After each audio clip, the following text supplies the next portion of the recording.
Hey, what's up? It's the John Cast Podcast, hosted by me, John Oates. Thanks for tuning in to episode number 76. And we'll get to today's guest in just a second, but I've got a new promotion that I want to let you know about. I am giving away 4 tickets to the college football game on November the 4th or the 5th. I think it's the 5th, November 5th. 4 tickets plus a $50 gift card to me and Julio. And here's what you got to do to win. You have to answer trivia questions. Now, I got these tickets from my buddy, Justin. All right. Justin and I went to college together at Winona State. He texted me the other week, said, hey, I got some tickets to November. Let me double check. Is it 4th or the 5th? Whatever. You'll figure it out. That's Saturday. And he said, do you want the tickets? I said, do I want the tickets? Yes. Let's give away the tickets. And let's do it in a way where you can win Whitrock's tickets. His last name's Whitrock. And I said, come up with 3 trivia questions, Justin. We'll ask the listeners, and all you have to do as listeners, answer all 3 correctly throughout the course of the next 3 weeks, and you'll be eligible to win the 4-pack of tickets plus the $50 gift card. So question number 1, straight from the mind of my buddy Justin from college. He asks, and these are really layup questions if you're a Badgers fan.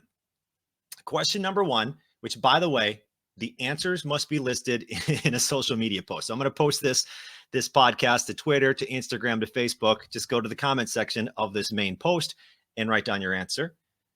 The high school that Jim Leonhard attended. Jim Leonhard's high school. Badger football coach Jim Leonhard's high school. All right. Put that high school in the comment section on Facebook, Twitter, or Instagram under this episode's post. Get 3 of those right, you'll be entered to win. I think I'm over-explaining it at this point. This podcast is also brought to you by me and Julio with game day football specials for college football and the NFL, including $3 Coors Light pints, $5 classic margaritas, and great food specials. Plus, they've got the daily specials Sunday through Thursday as well. This podcast is also brought to you by Ian's Pizza, 3 locations in Madison, 3 locations in Milwaukee. They're in Seattle, they're in Denver, and they're hiring delivery drivers with a guaranteed rate of $20 per hour. That is an outstanding hourly rate. Ian's Pizza, check out their website for more details, and check out the chicken cordon bleu. It's this week's featured weekly special, topped with mozzarella, Dijon mustard, breaded chicken, ham, and blue cheese. That sounds delicious in itself. So thank you to the fine sponsors of this podcast. By the way, with this trivia, more details at johncastpodcast.com. All right.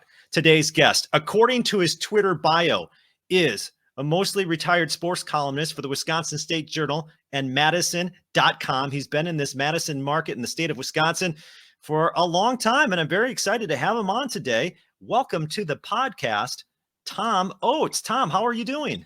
Well, I was doing great till you muted me on that trivia question. Oh, were you ready? I had the answer for that, right? You know that, right? Yeah. Okay. Yeah. Oh, well, I'm glad I blocked it because then everybody would have had a free layup for week 1. So how have you been? What have you been up to? I've been mostly retired. Actually been up north taking care of some ailing parents. So, that's kind of our full-time job right now, but keeping close tabs on the local scene. So, yeah, local sports scene. And interesting season so far on a lot of fronts. Yeah, for sure. So you retired, was it 2020? At some point in 2020? I retired in 2020, but I stayed on basically through probably the 2021 Badger basketball season. Okay. I kind of officially retired after that. Maybe the summer of 2021, I guess. I hung that mostly on there because there was some talk of possibly coming back, but I don't know. The farther you get away from it, the harder it is to come back. So, well, I was going to say, how is that going? Do you miss it? Do you ever feel like I got to get the laptop out and start typing something? Yeah, you miss it. You miss, if you have actually on those rare occasions where you have something to say, you miss it. But I think mostly you miss the people. The people you're around. If you like sports, you're around sports people. You're around media. You're around coaches and players and all that kind of stuff. And you certainly miss a lot. That's probably the most biggest thing that I miss. Probably with fellow media members.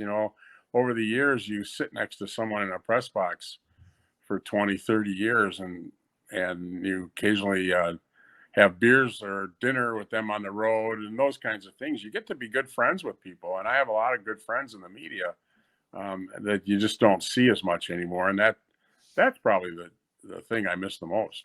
Yeah. Who is that? Who do you miss the most not seeing on a Oh, regular I have basis? a bunch. I have a lot of friends. I've been around a while, John, just so you Yeah. know. A whole bunch of friends, I guess, right? Yeah. I mean, I went to Milwaukee to cover the Bucks and Brewers, not full time, but on occasion. And I basically covered the Packers in one way, shape, or form. I've covered the Packers since 1982 or 83. And so, you meet a lot of people. A lot of them have come and gone, but, there's still been a lot of people. There's still a lot of people that you run across. I mean, Tom Silverstein and I covered the Badger basketball team in the 80s and did a lot of traveling together. And he's been on the Packers for, oh, God, I would suggest 30 years. Yeah.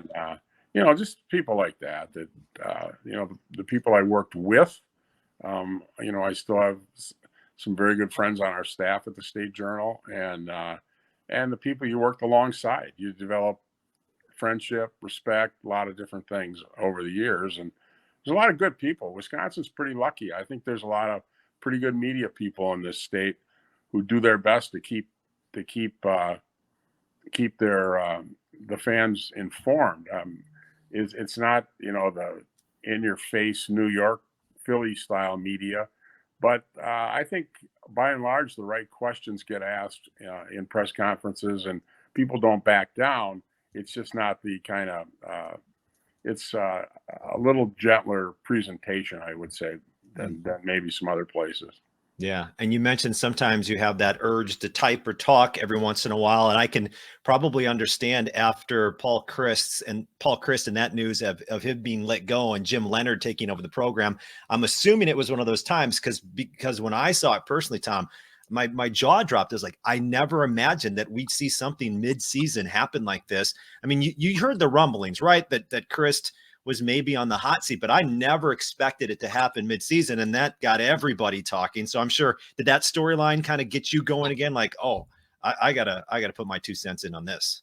It's just not the Wisconsin way, and that's not us thinking it needs to be the Wisconsin way. They promote that over there at the athletic department that Wisconsin's a little different breed of cat than most schools. That Wisconsin does things right. That Wisconsin takes care of its own. All those kinds of things. They promote that over there, and this is just not the Wisconsin way. Wisconsin doesn't fire coaches in the middle of seasons, and not only that, Wisconsin doesn't generally pay out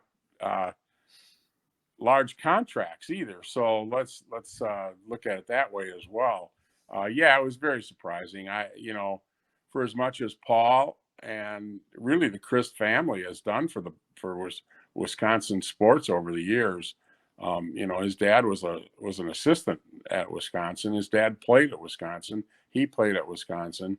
For as much as the Chryst family has been a huge part of the Madison sports scene since really George played at Edgewood High School in the 50s.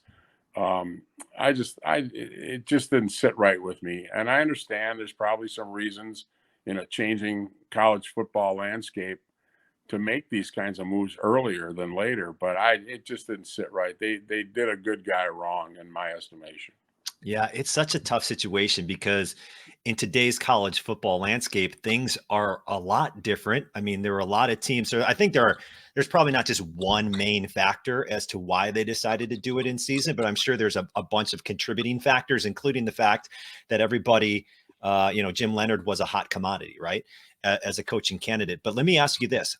What role do you feel the transfer portal played in this decision by Wisconsin to move on? Because I'll just say this.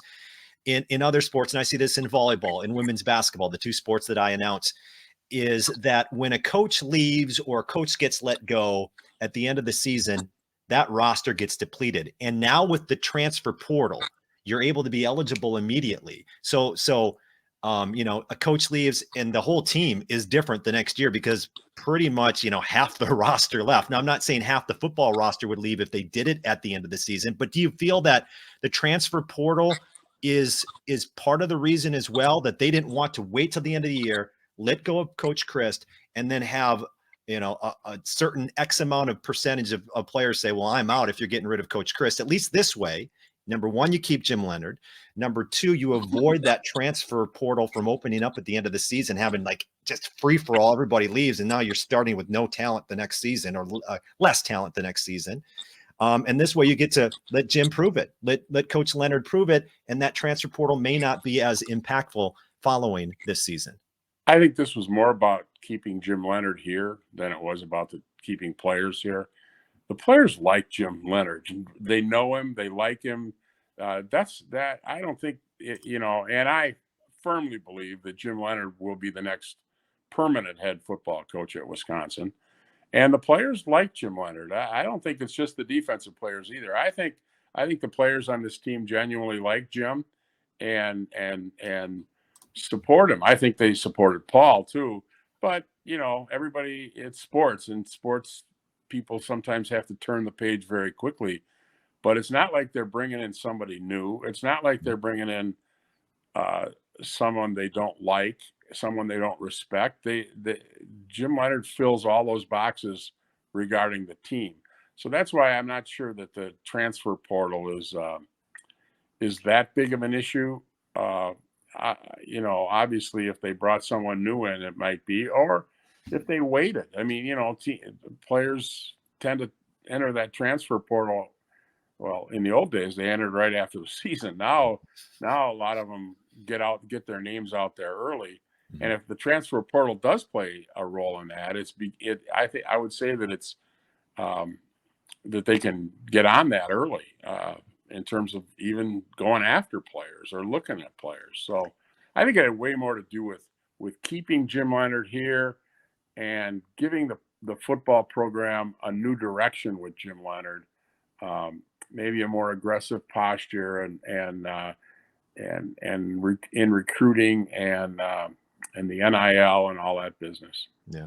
Because one of the things that made me think of that too was, I think it was Braylon Allen's immediate reaction to that, like something along the lines, if you're not with Coach Chryst, you're not with this team, or something like that. And it made me like, oh no, like this could go south and you could be losing talent. And Braylon Allen is a huge talent that you'd want to retain.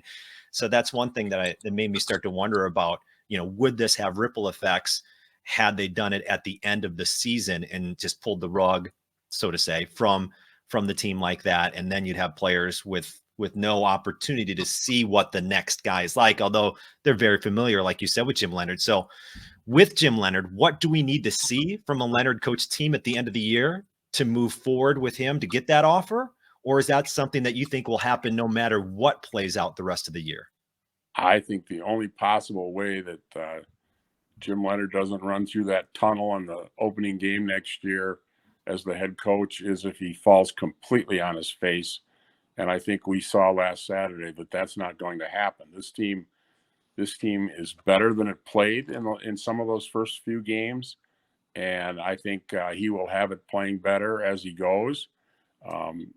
Barring a complete pratfall and a bunch of 49-14 losses, I just don't see any way it's anyone other than Jim Leonhard. In fact, I'm on record as saying if anyone other than Jim Leonhard, any coach other than Jim Leonhard runs out of that tunnel next year for the opener, he's going to get booed by the crowd. Because I think the people want Jim Leonhard. I think the players want Jim Leonhard. I think Jim Leonhard's bosses want Jim Leonhard. He's been sitting there, and part of the reason he didn't take other jobs, and he certainly had opportunities for other jobs that were very good in the NFL and in college football. And part of the reason he didn't was because he loves it here, and he loves this school and this community and this state. And I think he wants to be the next football coach at Wisconsin. I don't think he wanted it this way. I know he didn't expect it to be this way. The fact is he's now there, and that's where he wanted to be. And so I think he's been earmarked for that job, and he's, in my estimation, he's very prepared for that job. He's got vast experience especially as a guy who was always a coach on the floor, on the basketball floor, on the baseball diamond, on a football field. His dad was a coach. He was always the kind of guy you looked at as a coach on the floor kind of guy. And then he comes here and he's directing the defense. And then he gets to the NFL, and there's a reason Rex Ryan pulled him around to every team Rex Ryan went to. And that was because he was so smart and he knew football so well, and he was such a leader. And all those things will come into play with Jim Leonhard as a head coach. And I think he's ready. You never know about an assistant. Barry worked out pretty well. Other coaches don't work out, but you never know. But I certainly think he's fully prepared for this. Yeah, and it would have been pretty hard, right, if they had kept Coach Chryst and not let it. I mean, what if Coach Chryst finished 9-3? You're not going to let him go after a 9-3 season. So how much did a scenario like that factor in that? Hey, if they turn this around, we can never make this move. Well, I'm the one that first postured that line of thinking the day after it happened. And I mean, I and this is just a theory of mine because, Chris McIntosh, the AD, hasn't talked about it. So until he does talk about it and clarify it, I think anything's fair game. And my theory is he knew he wanted to replace. I mean, ADs and college football coaches are married, for better or for worse. They're married together. And I think he wanted Jim Leonhard as his head coach. I think he was waiting for an opportunity. And it's difficult because Paul Chryst had been winning. And I mean, not maybe to the extent that made everyone happy, but, he's winning 8-9 games a year. And a lot of football programs would die for that. But I think Paul Chryst, the performance of this team early in the year, and I'm not putting that on the players. I'm saying coaching, opponent, players, everybody. They're all. It wasn't very good, and it gave Chris McIntosh an opening. Let's say after the Illinois game, the Badgers reel off 7 wins in a row to finish the season and get into the Big Ten championship game. Pretty hard to get rid of Paul Chryst then. So I think Chris McIntosh saw an opening. I think he also saw a program that was really listless and lifeless, and I'm not sure why that was. I mean, Paul Chryst hasn't changed. It's possible players have changed a little bit, especially in this era of transfer portal and nil and all this me stuff. It's very possible players have changed. But I've known Paul Chryst since he was in high school, and I can guarantee you he hasn't changed because he is who he is. But whatever the reason, the team was listless, and I think it gave Chris McIntosh an opening, and he took it. Yeah. So what will be the characteristics? We've seen one game now with Coach Jim Leonhard. What are some of the characteristics of a Leonhard coach team? What will we be seeing that perhaps is maybe different than what we saw under the previous head coach? Well, if you look at the way Jim Leonhard's coached defense, he's very aggressive. He goes after the quarterback. He takes a few chances. He's not afraid. He doesn't sit back and wait for things to happen. He attempts to make things happen. I would suggest that over time, I mean, it's so hard to change these things mid-season, but over time, I would suggest that his offense will become more aggressive and test the defense in many ways, and that would be what I would look for. He's a young, likable, energetic guy, and I don't think the players will have any problem playing for him. I think that's the easy part, and he's already proved what he can do on defense. With any coach, you wonder if can he still be the defensive coordinator and call defensive signals if he's the head coach. Some have done it. Most fail at it, I think. I just have visions of Mike McCarthy with his nose buried on that play sheet, while things are happening out on the field that he's not even watching, and he should have been as a head coach. So some can do it, some can't. He'll figure out a way to do that, and if that means handing it off, he'll hand it off. But in answer to your question, I just think he's been very aggressive as a defensive coach, and if you're looking for how he's going to be overall as a coach, that might be a good sign. Final question about football, and then I want to kind of ask you a couple of questions about your reporting career, your columnist career as a columnist. But what are the chances Wisconsin then can win the West this year? I mean, they looked, obviously, I don't want to put a lot of stock into a game against a bad Northwestern team, but as you look down the rest of the schedule, do you think they're going to be able to, win the West? And what are the chances that they can? Well, I think every game on their schedule is winnable, but I think a lot of those games are also losable. And, Maryland's a better team than anybody thought. Minnesota certainly looks formidable for the most part. Iowa's Iowa, and and Purdue's actually a pretty decent team this year. So, I mean, I think it's way too early to talk about that. I think it would surprise me if they won a bunch of games here and got back into the mix. Illinois is in a great position, having beaten both Iowa and Wisconsin. But are you sold on Illinois? I'm not sold on them offensively at all. I do think that Brett Bielema has brought a good, aggressive defense in there, and Illinois has certainly improved. That I don't think Wisconsin lost to the Illinois we've become used to the last few years. I think they lost to a better Illinois team. That doesn't excuse how they lost and why they lost, because they clearly should have won that game. But having said that, I mean, anything's possible. It's wide open, and you'd have to look and see, who these teams play from the other division and things like that. But Illinois certainly is in a great spot. So when you were doing columns for the Wisconsin State Journal on a regular basis, what was your process for coming up with a storyline to comment on? And what was that like? And did you ever, because you talked about, earlier in this interview about how, sometimes there's things out there that really kind of get your juices flowing, for lack of a better term. But how did you come up? What was it like coming up with topics week in and week out? Well, certain times of year you're covering a lot of games, and games, people want to hear what you thought of that performance, and they want to hear it quickly. And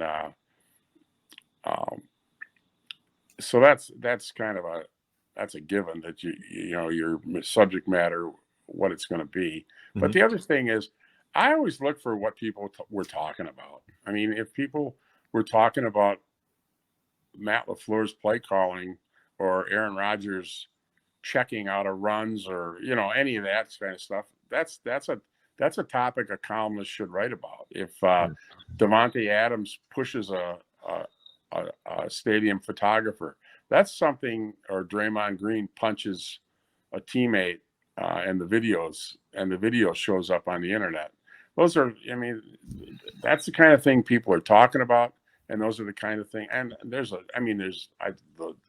just three examples of very recent, but there's all kinds of things. What are people talking about? And then there's things that maybe don't get play that should, that you can bring up, or something you think about, whatever, Title IX, or right. Whatever, so you try to reach out and kind of cover a lot of different bases. My one of the things that is me, and especially in the fall with me, was I was doing both Badger and Packer games on Saturday and Sunday, and consequently I didn't have a lot of time for a lot of other stuff that probably fell by the wayside. That's probably my fault, but when a lot of your and you have to be around. You have to be going to press conferences and writing columns. Midweek column maybe about the Badgers or Packers, or both, and usually it was both. So that kind of takes up your columns for that week. So I mean, you can't touch all the bases, but you know, football is such a big thing that usually this was the busiest time of year, especially now with both Badgers Packers football going, and then all of a sudden the Bucks are starting up, and the Badger basketball, Badger hockey, those kinds of things are starting up. There's a huge overlap, and sometimes you get stretched really thin. Yeah. By the way, you mentioned basketball coming up. Did you see the photo that Wisconsin basketball posted today on Twitter? Do you know what I'm talking about? I Okay. did not. Let me bring it up for you. I'll bring that up for you. I'm going to show that to you, and we'll talk about it in a second. But you also brought up Draymond Green and Davante Adams. The Adams thing has been driving me crazy, Tom, ever since I've seen it this week, because to me, that was like a childlike reaction by Davante. Like, I understand that you're not supposed to be in the athlete's way, and that cameraman was not, or that whatever he was not spatially aware of where he was walking whatsoever, and it should have been. But to me, that doesn't negate the fact that Davante Adams, if another human walks in front of you, is your first reaction to shove them if you're walking down the street? If you're at work and a coworker walks in front of you, or somebody who came off the street, do you shove them? Is that the first thing you think of? So to me, I was just like, that's the way like a child reacts. Like, I don't know. I'm so upset by it, because that stadium worker, who by the way is milking this for all it's worth, granted, was falling backwards. And we saw what can happen when you fall backwards on the football field, for example, when Tua, with that first concussion he had, fell backwards and hit his head. And all I'm thinking is, all it takes is for that guy to not be as able-footed as he was, and he slams the back of his head, and now we've got a whole new thing because you were mad after a football game. Well, you can understand why he was mad. I mean, you know, emotions run awfully high in football games. I'm not excusing what he did. And if you've ever been on a football field in the immediate aftermath of a game, it's chaotic. There's people running every which way. There's players getting to the locker room. There's equipment guys dragging equipment right through you. There's media guys trying to get to where they need to be after the game. It's very chaotic. Davante should have known better. I think he realized right away that he had made a mistake. His apology was a bit lame, kind of blaming the guy for getting in his way. Yeah, the guy made a mistake, and if you've been in that situation a lot, you know that, you know, paths have to be cleared, and maybe you look at the Arrowhead Stadium people, and they didn't have a clear enough path for the players to walk off the field. I mean, there's a lot of layers to this. Sure. But you're right. The video is damning, and I mean, Davante pushed the guy down, and that's not the Davante Adams we know in Green Bay. I suspect it's not the Davante Adams that really exists, but in a heated moment, and he was really heated, especially after his fellow receiver ran into him on the last play and knocked him down on their last attempt at a long pass. He was very, very heated, and you know, I can see how it can happen, but you got to be a little smarter than that, especially Davante, who's a pretty smart guy, and you know, he's just got to know better than that. Yeah. Speaking of reactions, so Juwan Howard, remember what he did following a Badger basketball game. So keep that in mind. So this is what Wisconsin at Big Ten Media Days today posted. I'll share this on the screen. I hope can you see this, Tom? Yeah. So it's a picture of Greg Gard and Juwan Howard posed for a picture today. And the title, the post said, "Making Valentine's Day Date Plans." So I saw this, Tom, and I thought it was fantastic. Like, you take a situation that everyone's mad at Juwan Howard in Madison, and everyone's defending Howard if you're from Michigan, and you make light of it, and hopefully you put a bow on it, and it's, you know, it's kind of done. Well, I would say this about that photo. I'm glad adults can act like adults, okay? I don't think certain people acted like adults in that situation last year. Or if they didn't act like adults, they probably I don't think Greg Gard did anything not to act like an adult in that situation. I do think he should have understood the situation maybe and moved on and not tried to make a point. But he was just trying to make his point. And having said that, you know what?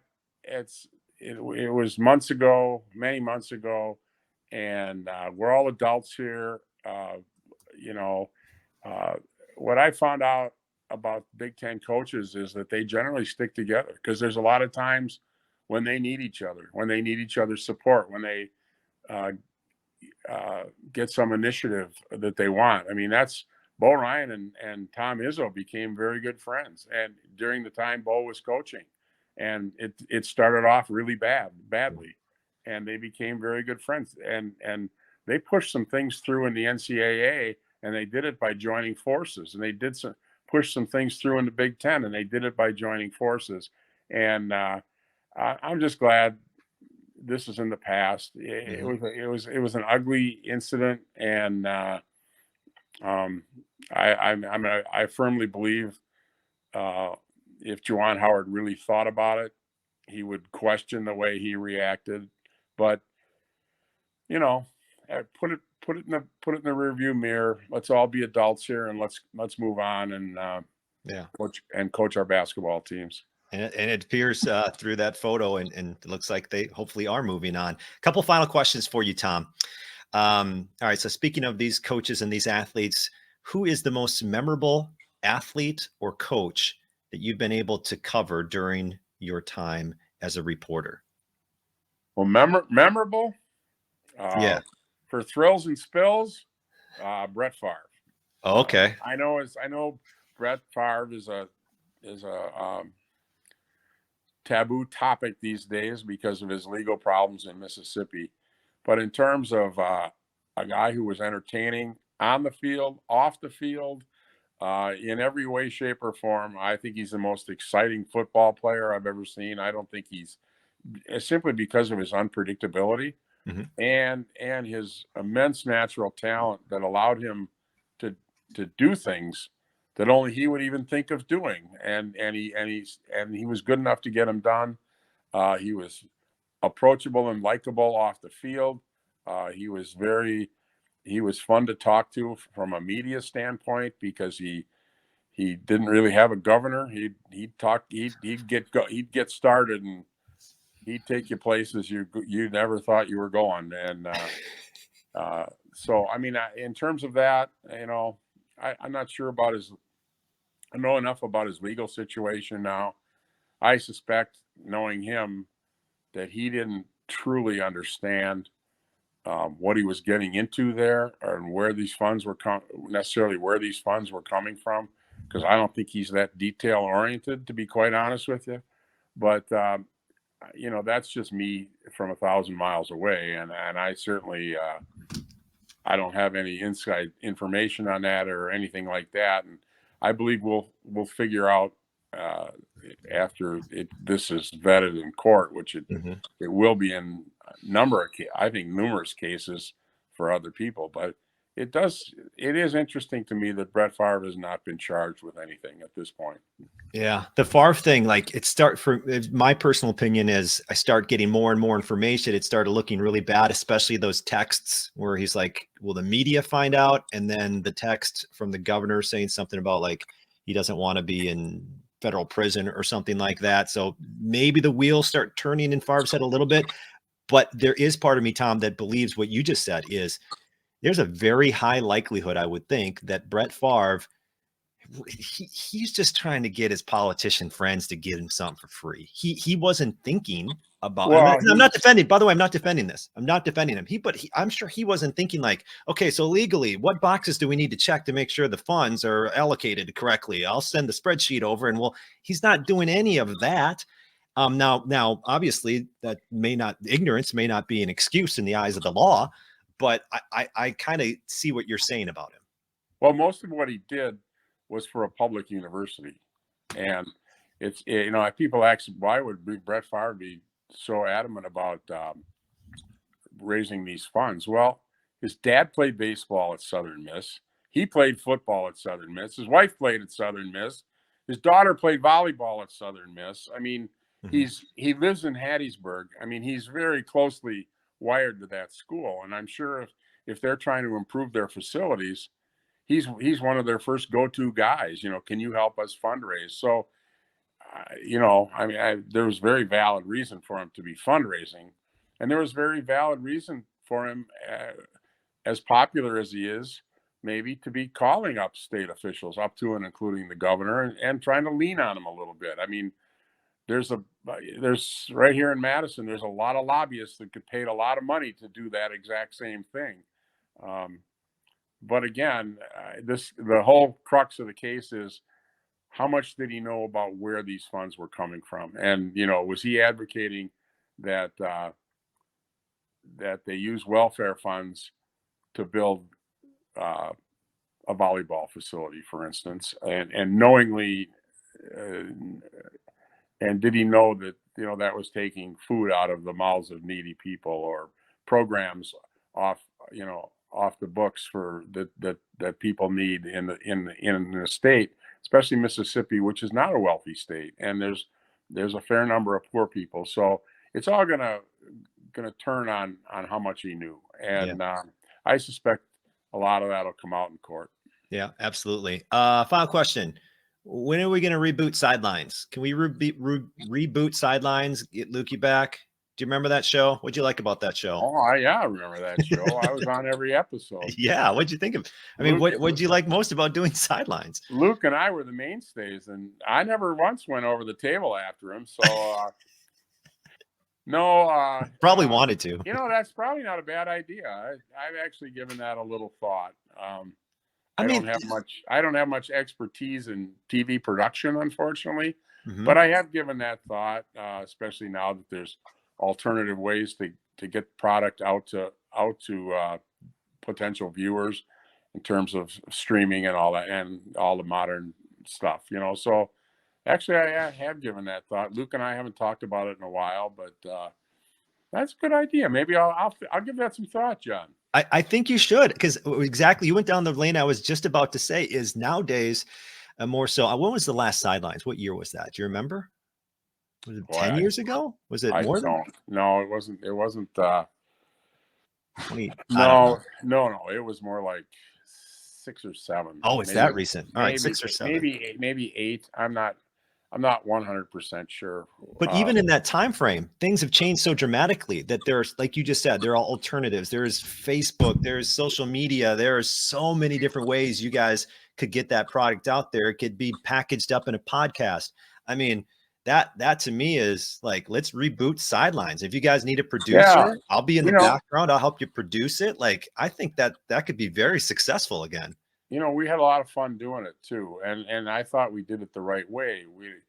There was a show called The Sports Reporters on ESPN for many years on Sunday mornings, which was a good show, but they would send their guys out on a game plan of exactly what they were going to talk about. And they would write joke, they were encouraged to write jokes and quips and, this and that. But when we did Sidelines, we did it totally off the cuff. I mean, it was, and we wanted it that way. We didn't want, we didn't even decide till shortly before the show what we were going to talk about that day. And we wanted it that way. We wanted it spontaneous and kind of, 4 guys maybe sitting around a bar or a barroom table and just talking about sports. And that's pretty much the way we wanted it. And that's the way I think it came off. So, you would have to recapture that. I think that would be the biggest key to kind of keep it spontaneous. And, the guys there were all knowledgeable. We had a lot of great guests on over the years. Luke and I were kind of the regulars, and we had, like I said, a lot of really good people with us, and the conversation was genuine. And I'd get emails and texts saying, "Were you and Homer really mad at each other there?" And I'd say, "Well, nah, Homer and I've only known each other since about 1985, and we're good friends, and we've golfed together, but it's TV." Yeah. Oh, that's great. Well, I think talk to Lukey. It sounds like you guys don't need a producer if you're just going off the cuff like that. So I think you guys could get it done. If you need any help whatsoever, reach out to me, because I think I used to watch Sidelines all the time, and they took it away. Yeah, I still get people, talk to me and say, we sure wish that show was back on. We sure enjoyed that. It kind of got lost in Channel 3 politics and a changeover in management out at WISC. And I understand it. The TV, radio, as you know, it's a fickle business. Newspapers, they're all fickle businesses that we entered into. And but it's, like I said, I think people, we had a pretty good core audience, and I think people liked it. It was it's kind of a good little summation of Wisconsin sports, I think, over the years and on a weekly basis. Yeah. Sidelines 2.0. I think we should do it. Go talk to All Luke. right. Tom Oates. Thank you so much for joining my podcast. I appreciate you taking 30 minutes, 40 minutes out of your day to do so. Thank you. All right. Thanks, John. Thanks for having me. All right. There you go. That is Tom Oates of Wisconsin State Journal. That was great. Caught up with a lot of different subjects, including Badger football and Jim Leonhard. Just a reminder. Okay, here's what I'm going to do. I'm just going to read you the trivia blog post at johncastpodcast.com. This is how you can win 4 tickets, college football tickets, and $50 to me and Julio. All right. This is for the game on November 4th. Listen to the podcast, episode 76, 77, 78, and answer the college sports trivia question provided by my buddy from college, Justin. Today's question is, name the high school that Badgers head coach Jim Leonhard attended. So then you answer that question in the comments on this very specific episode post that I'll be posting to Twitter and Facebook and Instagram. Get all 3 trivia questions throughout the next 3 episodes, and you'll be entered into the final drawing. Any questions? Send me a DM. All right. Once again, thanks to Tom Oates. Thanks to me and Julio. Go check them out with their game day specials and their Sunday through Thursday $5 specials as well. Go check out Ian's Pizza. They're hiring delivery drivers at a guaranteed rate of $20 per hour. Always got fantastic slices of pizza. 3 locations in Madison. Ian's Pizza, johncastpodcast.com. Sign up for the newsletter. Rate and review the podcast. I saw one recent review and rate. I loved it. Thank you so much on Apple. Perfect. That was awesome. If I can get a hold of you, I'd give you a $20 gift card to me and Julio. If you wrote it and you know who you are and you can prove it, I'll give you a $20 gift card to me and Julio, because that was a great review. I don't know how many stars you gave me though, but the review was fine. But go rate and review on Apple and on Spotify. All right. Thanks again to Tom Oates, and thanks to you for tuning in to this edition of the Johncast podcast. Goodbye.